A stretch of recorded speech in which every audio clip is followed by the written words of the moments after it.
Penting bagi pensiunan dari Taspen mulai besok tanggal 24 Mei 2025 dan sederet informasi pencairan gaji ke-13 dan pesangon pensiun hingga 1 miliar rupiah.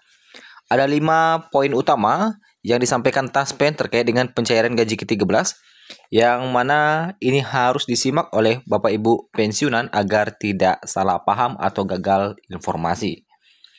Nah, informasi pertama kita bahas terkait dengan 5 poin utama pencairan gaji ke-13 yang akan disalurkan Taspen. Sebelum kita bahas terkait dengan informasi bagi pensiunan mulai besok 24 Mei 2025 di Sabtu ya, 24 Mei 2025. Bapak Ibu, sebagaimana yang kita dapatkan informasi terbaru dari Taspen, yang mana Taspen secara resmi telah mengumumkan pelaksanaan penyaluran gaji ke-13 tahun 2025 bagi para penerima pensiun dan tunjangan. Penyaluran ini sebagai bentuk komitmen negara melalui Taspen dalam mendukung kesejahteraan aparatur sipil negara ASN yang telah memasuki masa purna bakti. Pemberian gaji ke-13 mulai disalurkan pada 2 Juni 2025 mendatang. Kebijakan ini mengacu pada PP nomor 11 tahun 2025 tentang pemberian gaji ke-13 kepada penerima pensiun dan tunjangan tahun 2025 dan Surat Direktur Sistem Perbendaharaan Kementerian Keuangan. Korporat Sekretari Taspen Hendra menegaskan bahwa proses pembayaran akan dilakukan tanpa perlu pengajuan atau autentikasi ulang, sehingga peserta tidak perlu melakukan verifikasi data atau tindakan administratif tambahan lainnya. Pembayaran ini mencerminkan penghargaan negara terhadap kontribusi para pensiunan, serta menjadi salah satu bentuk nyata kehadiran negara dalam menjamin keberlanjutan penghasilan bagi ASN yang telah menyelesaikan masa baktinya. Beberapa poin penting dalam pembayaran gaji ke-13, ada 5 poin utama dalam pembayaran gaji ke-13 yang disampaikan oleh Taspen kepada para pensiunan dan penerima pensiun. Poin yang pertama adalah besaran gaji ke-13 dihitung dari komponen penghasilan Mei 2025 yang terdiri atas pensiun pokok, tunjangan keluarga, tunjangan pangan, dan tambahan penghasilan. Kedua, tidak dikenakan potongan iuran maupun kredit pensiun, kecuali potongan pajak penghasilan sesuai ketentuan peraturan perundang-undangan. Ketiga, untuk pensiunan yang mulai menerima pensiun setelah 1 Mei 2025, pembayaran gaji ke-13 tetap dilakukan mulai 2 Juni 2025. Keempat, bagi penerima pensiun sendiri sekaligus penerima pensiun janda atau duda, maka gaji ke-13 dibayarkan keduanya.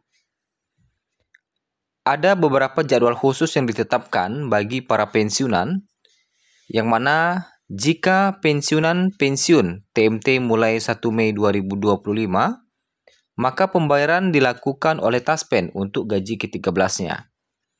Sedangkan untuk pensiunan yang TMT pensiunnya terhitung mulai 1 Juni 2025, pembayaran dilakukan oleh satuan kerja.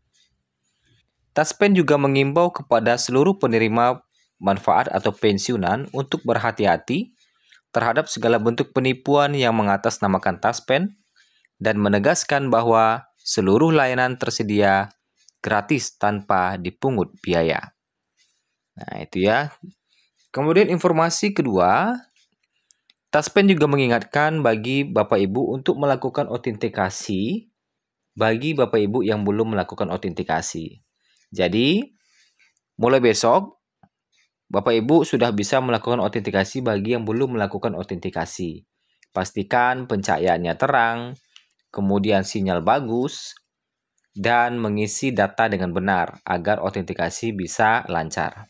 Kalau tidak, tentu autentikasi Bapak Ibu akan terkendala. Nah, itu ya. Jadi mulai besok 24 Mei 2025 bagi yang tidak bisa autentikasi hari ini, silakan lakukan autentikasi mulai besok. Lakukan secara online melalui aplikasi Andal. Kemudian informasi terkait dengan pemberlakuan atau pembayaran skema fully funded bagi pensiunan. Kapan mulai diberlakukan? Nah, terkait dengan skema fully funded ini dan siapa saja yang berhak untuk mendapatkan skema pensiun baru fully funded ini. Tentu, topik mengenai wacana pembiayaan pensiun PNS yang akan dirubah skemanya ini banyak dicari-cari oleh para pensiunan sampai saat ini. Belakangan beredar kabar terkait dengan wacana pemerintah mengubah skema pembayaran pensiunan PNS menjadi fully funded. Di mana skema fully funded ini digadang-gadang bakal lebih memberikan keuntungan bagi para pensiunan PNS. Pasalnya, pensiunan PNS akan dapat menerima dana pensiun dengan jumlah yang lebih besar jika skema fully funded ini resmi ditetapkan. Namun perlu dipahami bahwa skema pembiayaan dana pensiun PNS dengan fully funded ini masih dalam tahap pembahasan. Jadi, apakah benar Sri Mulyani resmi mengumumkan pencairan skema fully funded itu adalah tidak benar? Atau Presiden Prabowo resmi mengumumkan penyaluran skema fully funded? Belum. Jadi itu juga tidak benar. Kemudian, hutang pensiunan dihapuskan dan rasanya juga tidak benar. Jadi, berdasarkan data yang kita himpun hingga saat ini, pemerintah ini masih belum mengumumkan terkait dengan skema fully funded ini kapan mulai diberlakukan. Siapa saja penerimanya ini masih belum rilis aturannya. Ya. Jadi hingga saat ini belum merilis aturannya. Terkait dengan realisasinya harus menunggu penyelesaian peraturan pemerintah atau RPPP yang mana nanti bakal digunakan untuk dasar hukumnya. Artinya hingga saat ini Taspen masih menggunakan skema lama, yaitu skema PSUGO untuk mengelola dana pensiunan PNS. Nah gitu ya, jadi kesimpulannya hingga saat ini pemerintah masih belum menerbitkan aturan terkait dengan skema fully funded ini. Ini berdasarkan data yang kita himpun ini, pada malam hari ini belum ada. Skema fully funded ini masih belum ada rilis aturannya. Jadi kalau ada nanti berita-berita yang mengatakan skema fully funded juga cair, itu belum ada ya aturannya hingga malam hari ini. Dan kapan mulai diberlakukan? Tentu kita menanti aturannya dulu. Sampai ketika sudah rilis barulah kita tahu bahwa akan mulai diberlakukan kapan untuk skema fully funded ini. Nah ini ya masih belum ada nih. Terakhir kali itu adalah berita terkait dengan skema pensiun jadi solusi kurangi beban negara. Kemudian apa sih skema fully funded itu? Kemudian pemerintah menjanjikan pensiun PNS sampai 1 miliar. Nah, tapi hingga saat ini sih masih belum ada. Kapan mulai diberlakukannya belum ada. Mari kita bersabar menunggu aturannya terbit.